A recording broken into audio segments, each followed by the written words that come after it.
Bonjour à tous, l'indice CAC 40 termine la semaine sur une note positive. Parmi les valeurs qui se sont distinguées ce vendredi, on retrouve Engie. Le groupe d'énergie a revu à la hausse son objectif de résultat net récurrent par du groupe pour l'année 2023, à un niveau désormais compris entre 4,7 et 5,3 milliards d'euros. Le groupe prévoyait précédemment un résultat net récurrent par du groupe dans la moitié haute de la fourchette de 3,4 à 4 milliards d'euros. L'EBIT hors nucléaire est attendu désormais dans une fourchette indicative de 8,5 à 9,5 milliards d'euros, ce qui est bien supérieur à ce que le groupe avait indiqué précédemment.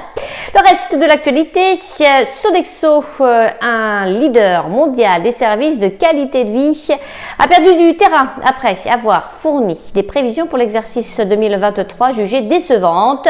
Dans le reste de l'actualité, on retrouve Stellantis, le constructeur automobile, et Cunico ont annoncé la signature des conditions d'un accord engageant concernant l'approvisionnement de sulfate de nickel et de cobalt d'une durée de 9 ans.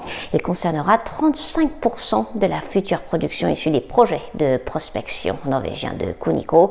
Stellantis a par ailleurs convenu d'investir 5 millions d'euros dans l'achat de titres de la société Cunico, soit une participation de 19,99% à la date de réalisation de l'opération et le droit de nommer un directeur au conseil d'administration de Cunico.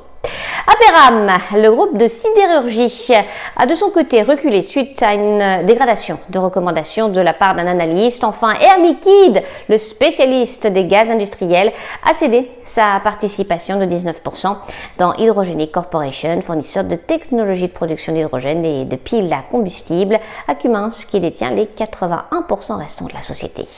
À New York, c'est abonné à Calgary pour Trading Central. Je vous souhaite une très belle fin de journée à tous. À demain.